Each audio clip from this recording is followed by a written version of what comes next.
Mfowethu niyaphila? Hayi siyaphila. Ngibona ikhampani. Hayi ngibona wena. Lena mina Yaris. angibonga Lyrics noma Yaris. iTyrese. Angibonga kwindaba enkulu. Nganikela umnikelo kwabamfundisi umlungwane. Nganikela kabi ngeke ngibali imalini ngafaka nje aphinde ngafaka.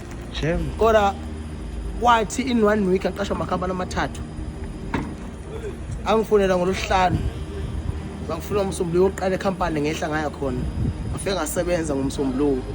Ngabuya ngolosibili ko 10 o'clock bangifonela ukuthi bangifuna uku-interview ngolosithathu ngo 10 o'clock. Ngalova ngolosithathu kuyale company engiqale kuyo. Ngaya ku-interview ngolosithathu. Afike ngayiphasa ngaqala ukusebenza ngalolo langa lelo. Ngolosine ngo11 kwakusho ukuthi kuzobe lunch ngingaphandle ngesayithini. Kwangena imessage ethi ngicela uku-interview ngolosihlanu. Le company. Ngahamba ngafika ngenza interview ngifika ngaphasa. Ngaqashwa amakhampani amathathu ngagcina ngithuze i1 because of lento. Ngaqashwa amakhampani amathathu. Evila li1 ngaqashwa amakhampani amathathu. Agcina ngithuza le ukugcina ngoba inemali engcono. Kodwa usubhida based on what you currently earning. Ukuthi mina ikuphi la uzohleka khona ke. Ngahleka ngapha. Shem. Namhlanje ngine permanent job. I have my own office mina. Ngingaka. Bani more than 500 ezwa ngami. Diphezwe nyazi mngana nami. Kodwa ngifuna ukubonga uShembe. Ngibonga nabafundi bendaba enkulu bonke.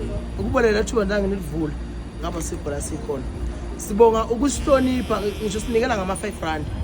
Sithola imisebenzi ngo 5 rand. Sanikela umfundisi umlungwane. Kodwa sesinganikela umfundisi umlungwane. Sasicenta indlela yokuphila.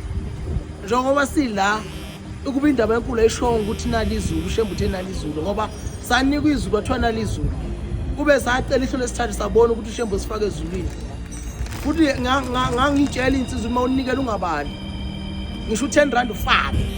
U10 rand mina ngizalele more than 1000 mina enkolayo. Na ikhampani ngalo ukubona ngofakazi. Kulokhu ngeke uthi uShembe nibusise kodwa ningaye ukusiza abantu ngoba lento eninikwe yona akuyona yeni. Kodwa ibanjiswe yini? Ngeke ngithi mina uma ifumba ithi inyoni la ukuphila kwenyoni kukuphi ezandleni zomuntu. Uma ke yaphila inyoni kaShembe ngaphakathi enhlizweni zeni ingelosi. Shembe nokwazi ubona la. Uma ke yafa uyonibuza. Lesho lapha. Ningaye kusimema amakhumbini amani omhlabeni sifake ezulwini. Siyophumela kwaphela umuntu yona. Asivuleleke inkonzo bengibonga ukuthi namhla uShembe ngacela nje nge10 rand nginikele umfundisi umlungwane. Namhlanje ngiyahola ngiradi sengilungise ekhaya ngiqalile ngiyakho. Kusibusiseni izulu. Bese ngaphethe kodwa inkonzo. Sese yize sanda nezo le.